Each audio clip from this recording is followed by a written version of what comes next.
Assalamualaikum warahmatullahi wabarakatuh. Ketemu lagi di channel saya. Kali ini saya akan berbagi tips tentang cara memilih aglonema dan bagaimana cara memilih kaladium ketika kita hendak membeli. Seperti kita ketahui, aglonema ini titik tumbuhnya berada di batangnya.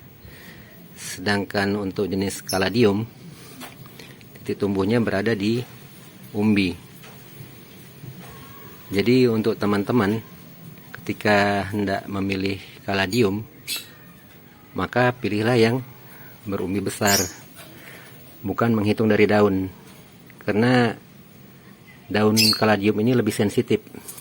Terkadang kalau dia terkena hujan, asamnya terlalu tinggi, dia mau membusuk daunnya.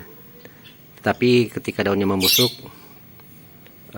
belum tentu juga berpengaruh ke umbinya.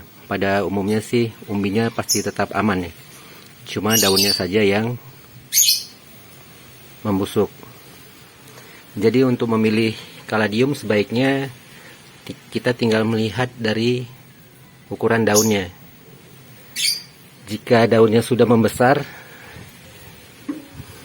biasa umbinya juga sudah membesar.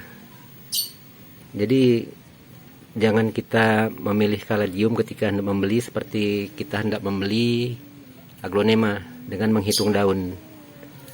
Karena jumlah daun pada kaladium ini bukanlah patokan seberapa dewasa umur dari tanamannya tersebut.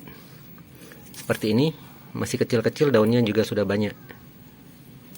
Nah, itu untuk jenis kaladium. Yang jelas pastikan saja kalau seller tempat teman-teman membeli itu amanah. Jadi sehingga ketika kita membelinya dan kita melihat ukuran daunnya sudah besar, berarti umbinya juga sudah besar dan tidak dilakukan penyunatan umbi. Nah, jadi ketika membeli kaladium kita tidak perlu menghitung jumlah daun, kita cukup melihat sebesar apa daunnya. Insya Allah kalau daunnya besar, umbi di dalamnya juga besar, tanpa perlu kita bongkar. Dan besar daunnya ini juga menandakan tingkat kedewasaan dari tanaman kaladium kita. Berbeda halnya dengan aglonema. Aglonema ini memiliki titik tumbuh di batangnya. Dia memiliki titik tumbuh di batang. Sehingga ketika kita hendak memutuskan membeli aglonema, banyak yang menanyakan berapa jumlah daunnya. Hal itu benar, karena semakin banyak jumlah daunnya, maka titik tumbuhnya semakin banyak, dan kita bisa mentanikan atau memperbanyaknya dengan mencacah batang aglonema ini. Jadi untuk aglonema, ketika kita menanyakan jumlah daunnya itu sangat wajar, dan itu adalah hal yang benar. Berbeda dengan ketika kita membeli kaladium.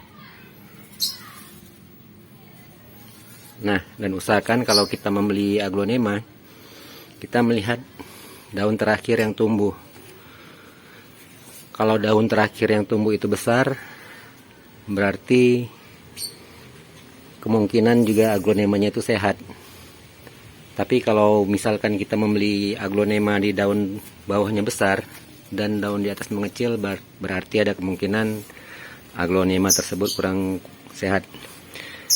Dan berbeda seperti kaladium, ketika daunnya busuk, itu belum tentu umbi di bawahnya juga busuk, karena daun kaladium ini lebih sensitif, terkena hujan bisa busuk. Berbeda dengan aglonema. Untuk aglonema, beberapa kali saya coba, malah yang terkena hujan dia malah semakin subur. Dan kerap kali untuk aglonema ini, daunnya yang membusuk itu berpengaruh ke batangnya dan perakarannya. berbeda dengan kaladium. Jadi teman-teman perlu memperhatikan itu ketika ingin membeli kaladium dan ketika ingin membeli aglonema. Dan untuk media tanam, aglonema ini lebih menyukai media yang ringan ya.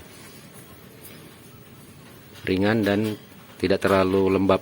Berbeda dengan kaladium, dia bisa sedikit padat dan lembab.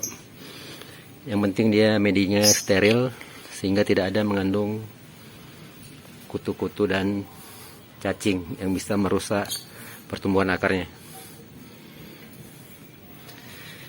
Saya kira sekian informasi dari saya. Mudah-mudahan bermanfaat bagi teman-teman semua.